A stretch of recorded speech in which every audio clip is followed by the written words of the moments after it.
नमस्कार दोस्तों, फिर से आपका मैं स्वागत करता हूं इस आभासी कक्षा वर्ग में। मैं विनायक बगाड़े जो कि हिंदी विषय का अध्यापक हूं। मेरी पाठशाला का नाम है हिलरेंज माध्यमिक विद्यालय भिलार, तहसील महाबलेश्वर। तो आज इस आभासी कक्षा में 7वीं कक्षा का जो पाठ है, इस 7वीं कक्षा के पाठ के बारे में हम यहाँ पर चर्चा करने वाले हैं। तो मेरे इस लोक भारती हिंदी इस चैनल पर मैं आप सभी का तहे दिल से स्वागत करता हूँ। 7वीं कक्षा की किताब में जो 5वां पाठ है, जिसका नाम है बंदर का धंधा, इस पाठ के बारे में हम जानकारी प्राप्त करने वाले हैं। इस बंदर का धंधा, यह जो पाठ है, एक कविता है और इस कविता के कवि नरेंद्र गोयल जी हैं। इन्होंने यह कविता लिखी है। इस कविता के बारे में बस पढ़ना है और गाना है, बस यही दो उद्देश्य लेकर यह कविता हमारे पाठ्य पुस्तक में दी गई है। इसके अलावा भी इस पाठ के कई उद्देश्य हैं। इस पाठ को पढ़ाने से पहले इन उद्देश्यों को हमें ज़रूर ध्यान में रखना चाहिए। तो सबसे पहले देखते हैं बंदर का धंधा। इस कविता के कवि जो हैं नरेंद्र गोयल जी, इनका परिचय संक्षेप में। इनका जन्म 21 अक्टूबर 1963 में, जो कि पिलखुआ, ये जो स्थान है, यह स्थान उत्तर प्रदेश के गाजियाबाद में है, यहाँ पर इनका जन्म हुआ। इनकी मौलिक रचनाओं के बारे में जानकारी यहाँ पर दी गई है।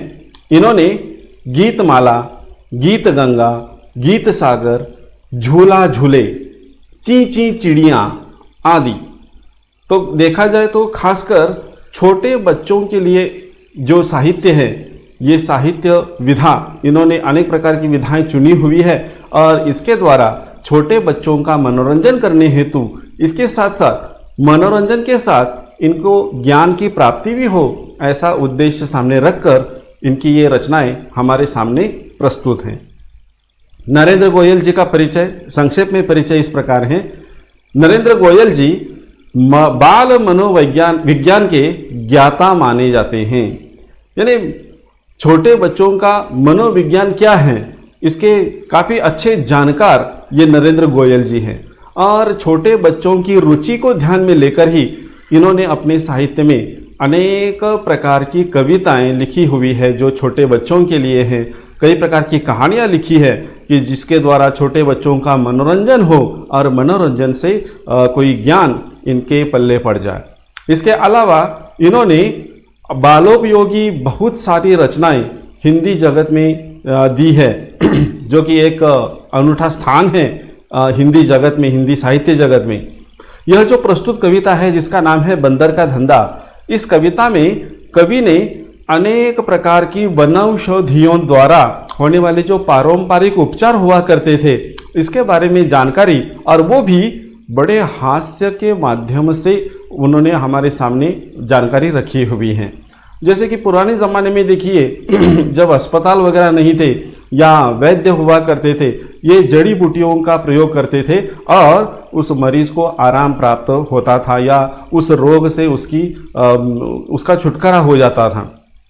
तो ऐसी कई वनौषधियाँ जो कि घरेलू तौर पर उनका प्रयोग किया जाता है और काफ़ी प्रभावी ढंग से उसका प्रयोग किया जाता है। तो यह जानकारी छोटे बच्चों को देना है, तो छोटे बच्चों को देनी है, तो ये देते समय उनकी जो मानसिकता है, इसको ध्यान में रखते हुए उनको किस तरह के पात्र अच्छे लगते हैं, उनके द्वारा ये जानकारी उन्होंने इस कविता में दी है, जिसका नाम है बंदर का धंधा। इस कविता को हम देखने वाले हैं। इसमें अलग अलग प्रकार की जड़ी बूटियाँ, वनौषधियों के बारे में जानकारी कवि ने दी है।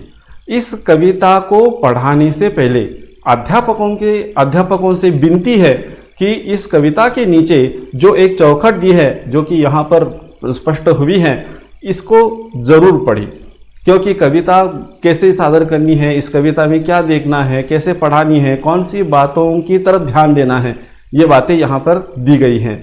जैसे कि बंदर का धंधा, यह जो कविता है, इस कविता के बारे में विद्यार्थियों से कविता का साभिनय पाठ कराएं। जो कविता है, इस कविता का साभिनय पाठ अपने कक्षा में लेना चाहिए। प्रत्येक विद्यार्थी को इसका अभिनय के साथ पठन करवाना चाहिए, बहुत ज़रूरी है। इसके अलावा कविता के प्रसंगों का नाट्यकरण कराएं। इस कविता में कई प्रसंग दिए हैं, इन प्रसंगों का नाट्यकरण अपनी कक्षा में ज़रूर करवा लेना चाहिए। छात्रों को प्रेरणा देनी चाहिए और यह कविता पढ़ाने के बाद उसका अभिनय के साथ उसका पाठ करवाएं। इसके अलावा कविता में जो प्रसंग दिए हैं, इन प्रसंगों को हम देखने वाले हैं, तो इन प्रसंगों का नाट्यकरण छात्रों के द्वारा ही करवा लें। इसके अलावा इस पाठ में, इस कविता में जो शब्द युग्म शब्द आए हैं, इनकी सूची बनवाने के लिए कहना है, ताकि शब्द युग्म किसे कहा जाता है, उनकी क्या विशेषताएं होती हैं, ये सारी बातें जानकारी छात्र प्राप्त कर सकें। जड़ी बूटी से होने वाले लाभ पर चर्चा करें। जो विभिन्न प्रकार की जड़ी बूटियां हैं, इनसे कौन कौन से लाभ होते हैं, कौन कौन से फायदे होते हैं, इसके बारे में बच्चों को अवगत कराएं।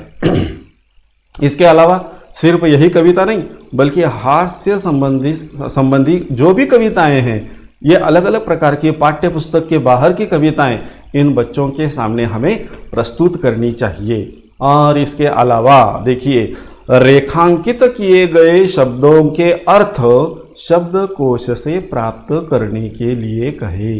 इस कविता में कई शब्दों को रेखांकित किया गया है। ऐसे शब्दों के अर्थ आप तो बता सकते हो, इसमें कोई परेशानी नहीं है, लेकिन शब्दकोश, अपने पास एक डिक्शनरी होनी चाहिए, शब्दकोश होना चाहिए।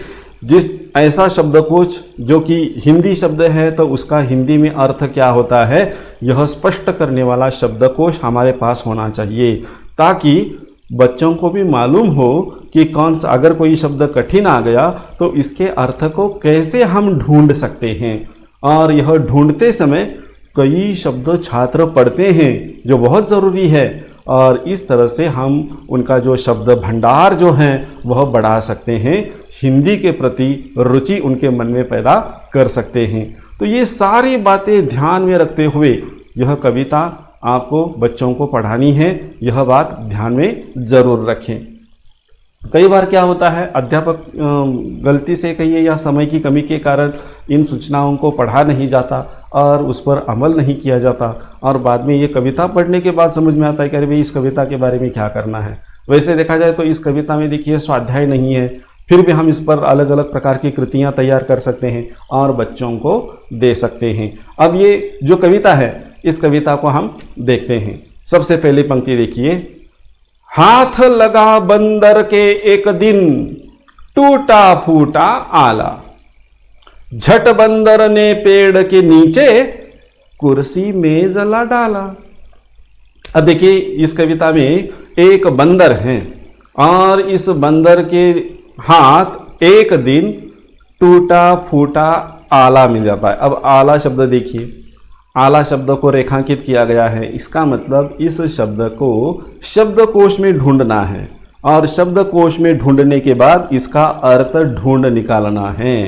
तो आला, यह जो शब्द है, इसका अर्थ देखिए यहाँ पर दिया है, आला यानी मरीजों की हृदय की धड़कन आदि मापने वाला यंत्र, जिसे अंग्रेजी में स्टेथोस्कोप ऐसा कहा जाता है।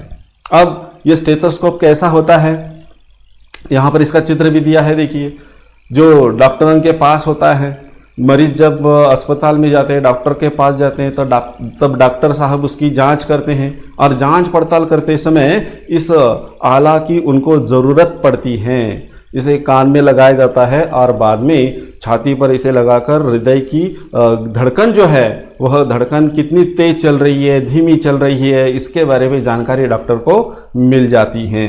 तो यह आला खासकर डॉक्टरों के गले में रहता है और ये हमेशा उनके साथ रहता है, और ये काफ़ी बड़ा अच्छा लाभदायी उपकरण है, जिसके कारण मरीज की जांच की पड़ताल की जाती है। तो एक दिन क्या हुआ, एक बंदर के हाथ एक टूटा फूटा यानी टूट गया था, खराब हो गया था, ऐसा आला उसको मिल गया। और यह जो बंदर जो होते हैं वह नकलची होते हैं। नकलची नकल करने वाले होते हैं, इंसानों की नकल। आपने इनकी कई प्रकार की कहानियां सुनी होगी कि किस तरह से ये बंदर इंसानों की नकल करता है और बाद में किस परेशानी में, किस मुसीबत में पड़ जाता है, कैसे उसको नुकसान उठाना पड़ता है। ऐसी अनेक प्रकार की कहानियां आपने पंचतंत्र में सुनी होगी, देखी होगी। तो उसी तरह से एक दिन एक बंदर के हाथ यह टूटा फूटा आला पड़ गया और तब उसने क्या किया, जैसे डॉक्टर साहब अपना अस्पताल खोलते हैं वैसे इस बंदर ने भी एक पेड़ के नीचे कुर्सी, मेज यानी टेबल वो रख दिया और वहां पर उसने अपना जो अस्पताल है वह अस्पताल शुरू कर दिया। आगे देखिए होता है क्या। भालू आकर बोला मुझको खांसी और जुकाम, बंदर बोला तुलसी पत्ते पीपल की जड़ थाम। अब देखिए अब अस्पताल तो खोल दिया है तो अस्पताल में मरीज तो आने चाहिए। तो यहां पर सबसे पहला मरीज कौन, तो एक भालू आ गया और ये भालू आकर काफी परेशान था क्योंकि उसको खांसी और जुकाम हो गया था। तो अपनी बीमारी उसने डॉक्टर साहब यानी बंदर को बोल दी कि डॉक्टर साहब मुझको खांसी है और जुकाम भी है, क्या करूं। अब देखिए यहाँ पर इसमें खांसी इस शब्द को रेखांकित किया गया है। अब खांसी का मतलब क्या है, शब्दकोश में देखना है। शब्दकोश में दिया है खांसने की क्रिया, एक ऐसा रोग जिसमें मनुष्य बार बार खांसता है, खांसी आती है, गले में खराश होती है, वह व्यक्ति ठीक तरह से बोल नहीं सकता। और सर्दी जो कि नाक से पानी बहने लगता है, सर्दी और खांसी दोनों इस भालू को हो गए थे और इस तरह से वह परेशान हुआ और डॉक्टर साहब हमारे बंदर डॉक्टर जो है उनके पास आ गया अस्पताल में और कहने लगा कि मुझको खांसी और जुकाम हुआ है, अब मैं क्या करूं, इससे मुझे राहत चाहिए, इसलिए कोई उपाय बता दो। और तब ये बंदर जो डॉक्टर बना हुआ था वह कहता है एक काम करो, तुलसी के पत्ते, तुलसी का पौधा तो हर घर में पाया जाता है, हर घर के आंगन में दरवाजे के सामने उसे लगाया जाता है। सुबह के समय जो औरतें होती है वह नहा धोकर स्वच्छ होकर इस तुलसी के पौधे को पानी देती हैं, उसको नमस्कार करती है, उसकी पूजा की जाती है। हिंदू धर्म में या कई धर्मों में इस तुलसी के पौधे के कई गुण होने के कारण इसे पवित्र माना गया है। और इसीलिए यह बंदर कहता है कि एक काम करो, ये जो तुम्हें खांसी और जुकाम हुआ है ना, तो उस पर एक सबसे बड़ी तेज दवाई है और वह कौन सी है, तुलसी के पत्ते और पीपल की जड़। पीपल का पेड़ होता है उसकी जड़, इसको थाम लो। उसका क्या करना है, उसका नुस्खा वो बाद में बता देता है। तो सबसे पहले तुलसी के पत्ते और पीपल की जड़ इसे प्राप्त करो। इसे प्राप्त करने के बाद क्या करना है, यह बंदर भी अजीब तरह का डॉक्टर है, वह बता देता है पानी में तुम इन्हें उबालो, सुबह शाम को लेना। और तब यह बंदर डॉक्टर कहते हैं कि पानी में इनको उबालना है, किसे, तुलसी के पत्ते और पीपल की जड़। इसे क्या करो, इकट्ठा करो और पानी में उबालो। और उबालने के बाद उससे जो काढ़ा तैयार हो जाएगा वह काढ़ा सुबह और शाम 2 समय पर लेना। इससे क्या होगा, खांसी जब छू मंतर होवे फीस तभी तुम देना। अब यहां पर एक शब्द आया है छू मंतर होना, तो यह एक मुहावरा है। छू मंतर होना इसका मतलब गायब हो जाना। और तब ये डॉक्टर बंदर कहते हैं कि पानी में ये तुलसी के पत्ते और पीपल की जड़ डालो, इनको अच्छी तरह से उबालो और उबालने के बाद जो काढ़ा तैयार हो जाता है उस काढ़े को सुबह और शाम 2 समय पर ले लेना। तुम्हारी खांसी जुकाम जो भी है सब छूमंतर हो जाएगा और इसकी फीस भी तुम्हें अभी नहीं देनी है। विश्वास होना चाहिए ना, इसलिए काम करो, यह मैंने जो उपाय दिया है इस उपाय पर अमल करो और जब तुम्हारी ये खांसी छू मंतर हो जाएगी तब इसके पैसे तुम दे देना। छू मंतर होना इसका मतलब गायब हो जाना। जैसे कि हमारे यहाँ पर जो फलक है इस फलक पर देखिए छू मंतर हो गए यानी गायब हो गए। और इस तरह से जब बंदर कहता है कि जब तुम्हें आराम मिले, तुम्हारी खांसी जुकाम जब पूरी तरह से अच्छे तुम तंदुरुस्त हो जाओगे तभी तुम फीस दे देना, अभी फीस देने की कोई आवश्यकता नहीं है। ये तो हो गया पहला मरीज जो कि भालू आया था। अब दूसरी मरीज आ गई जिसका जो उल्लेख यहाँ पर किया गया है, एक बिल्ली आती है। अब इस बिल्ली की परेशानी क्या है देखिए। ये जो बिल्ली है, बिल्ली आ गई, बिल्ली ने कहा, बिल्ली बोली मुझको आया 104 बुखार। बिल्ली आई और उसने अस्पताल में आकर डॉक्टर के सामने, बंदर डॉक्टर के सामने आकर बैठ गई और बोलने लगी, मुझको काफी तेज बुखार आया है, और वो भी कितना, 104 बुखार आया है, और इतने तेज बुखार में मैं शिकार पर कैसे जाऊं, जल्दी इसे उतार। और वो बिल्ली अपनी शिकायत लेकर बंदर के पास जाती है और कहती है, डॉक्टर साहब मुझे 104 बुखार आया है, काफी तेज बुखार आया है, आप जल्दी से इसे उतार दो क्योंकि मुझे शिकार पर जाना है, मुझे शिकार करनी है। जब तक शिकार नहीं करूंगी तब तक पेट में कुछ नहीं जाएगा, खाना नहीं मिलेगा, इसलिए 104 बुखार आया है, इसलिए इस बुखार को जल्दी से मुझे आराम मिलना चाहिए, ऐसी कुछ दवाई दे दो। और तब ये जो बंदर डॉक्टर हैं, ये बंदर डॉक्टर इस पर क्या उपाय बताते हैं देखिए। बंदर बोला, रस गिलोय का 3 बार तुम पीना। और बंदर डॉक्टर कहते हैं, ठीक है, बुखार काफी तेज आया है ना, तो यहां पर गिलोय शब्द को देखिए अधोरेखांकित किया है। गिलोय इसका मतलब देखिए क्या है, एक प्रकार की कड़वी बेल जिसके पत्ते दवा के काम आते हैं। इसे मराठी में गुड़वेल ऐसा भी कहा जाता है। तो ये बंदर इस बिल्ली से कहता है कि बुखार आया है, ठीक है, इस पर भी एक दवा है।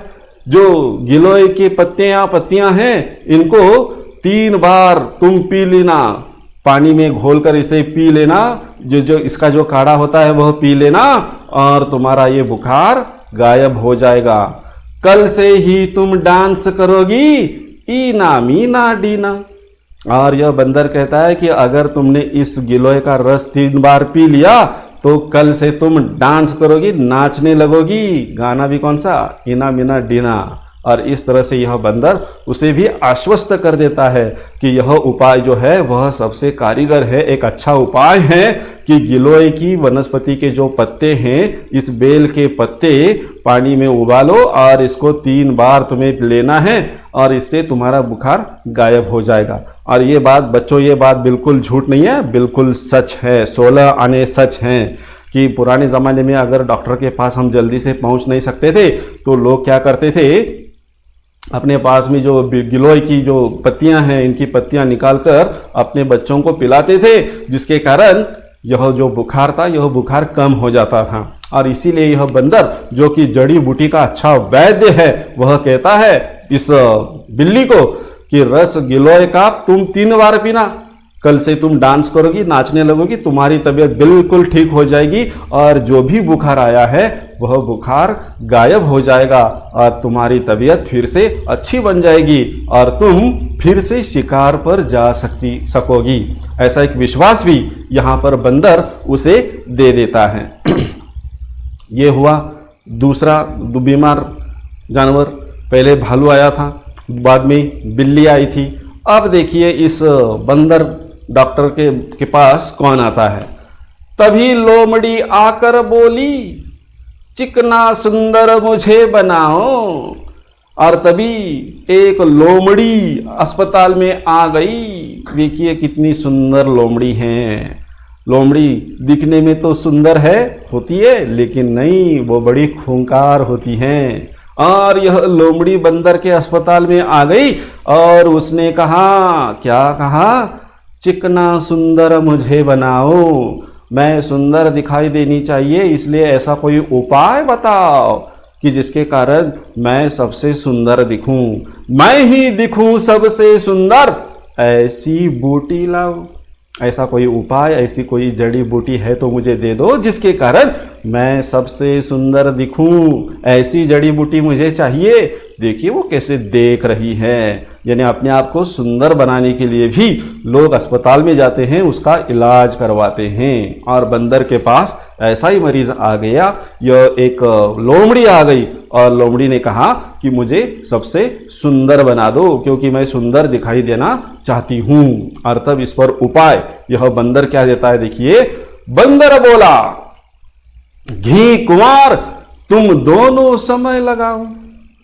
और तब बंदर कहता है, डॉक्टर हो गया है ना, वो घरेलू उपाय वह बताता है और बिल्कुल सही भी बताता है। और तब यह बंदर सलाह देता है, मशवरा देता है, इस लोमड़ी को सुंदर बनना चाहती हो ना, तो घी कुंवर तुम दोनों समय लगाओ, सुबह और शाम अपने चेहरे पर लगा दो, तुम बड़ी सुंदर हो जाओगी। अब यहाँ पर शब्द आया है, कौन सा? घी कुंवर। घी तो आपको मालूम है, कुंवर का मतलब है ताजा। ताजा घी अपने चेहरे पर दोनों समय लगाओ और चमकेगा कुंदन सा चेहरा, फीस मुझे दे जाओ। और यह बंदर भी बड़ा चालाक है। बंदर कहता है, चमकेगा कुंदन सा चेहरा, तुम्हारा जो चेहरा है वह चेहरा कुंदन सा, कुंदन शब्दों को अधोरेखांकित किया है। कुंदन का अर्थ क्या होता है, देखिए। कुंदन का मतलब है शुद्ध और निखालिस सोना, जिसमें किसी भी प्रकार की मिलावट नहीं है। तो यहां पर अर्थ लेना है सुंदर और स्वच्छ। और तब यह बंदर कहता है कि घी कुंवर तुम अपने चेहरे पर लगाओ, दोनों समय लगाओ, इससे क्या होगा, तुम्हारा चेहरा चमकेगा। कैसे? कुंदन सा। कुंदन यानी शुद्ध और निखालिस सोना, और इसका अर्थ यहाँ पर लेना है सुंदर और स्वच्छ। तुम्हारा चेहरा सुंदर और स्वच्छ की तरह चमकेगा, लेकिन फीस जो है वो फीस मुझे दे जाओ। अभी देनी है फीस, क्योंकि लोमड़ी पर विश्वास नहीं रखता वह। भालू को उसने कहा कि जब तुम्हें अच्छा लगेगा तब तुम फीस दे सकते हो। बिल्ली को भी ऐसा ही कहा कि फीस बाद में दो। लेकिन यहाँ पर लोमड़ी जो धूर्त होती है, चालाक होती है, दूसरों को ठगने में भी काफ़ी माहिर होती है। इसलिए बंदर कहता है कि अपने चेहरे पर घी को, ताज़ा घी लगाओ, दोनों समय लगाओ, और तुम्हारा चेहरा सोने की तरह चमकने लगेगा, दमकने लगेगा, स्वच्छ हो जाएगा। लेकिन इसकी फीस मुझे अभी देनी है। और इस तरह से यह बंदर इस लोमड़ी पर बिल्कुल विश्वास नहीं रखता। और देखिए यहाँ पर आगे क्या होता है। चल निकला बंदर का धंधा, अब वह मौज मनाता। और इस तरह से उसने जो उपाय बताए थे, यह उपाय मरीजों पर काफ़ी अच्छी तरह से लागू हो गए। जो जो मरीज आए उनकी सारी परेशानियां दूर हुई। भालू आया था, सर्दी जुकाम खांसी हुई है, वो गायब हो गई। बिल्ली आई थी, काफ़ी तेज़ बुखार आया था, उसको भी उसने उपाय दिया। और इस तरह से लोमड़ी भी आ गई। लोमड़ी ने कहा कि मैं सुंदर बनना चाहती हूँ, तो उसको भी उपाय बता दिया। सब ने ये उपाय किए, उनको इसका फ़ायदा काफ़ी अच्छा नज़र आया। और इस तरह से पूरे जंगल में ये जो डॉक्टर बंदर के बारे में जो बात है वह प्रसिद्ध हो गई कि अरे वाह, काफ़ी अच्छे डॉक्टर हैं, जड़ी बूटियों को बड़ी अच्छी तरह से देते हैं। अच्छी अच्छी जड़ी बूटियां जंगल से वह लाता। और यह बंदर भी क्या हो गया, डॉक्टर होने के बाद जंगल के बारे में जानकारी उसको थी। तो जंगल शब्द आया है। जंगल शब्द का अर्थ अपने इस शब्दकोश में देखना है। एक शब्दकोश में दिया है जंगल यानी जहाँ बहुत सारे पेड़ पौधे होते हैं, जो प्राकृतिक वातावरण से संपन्न होता है। ऐसे जंगल में वह बंदर जाता था और वहाँ से अनेक प्रकार की जो काफ़ी अच्छी जड़ी बूटियाँ हैं उन्हें लेकर वह आता और मरीजों को देने का काम उसने शुरू किया। और इस तरह से कुछ ही दिनों में वह जंगल में प्रसिद्ध हो गया।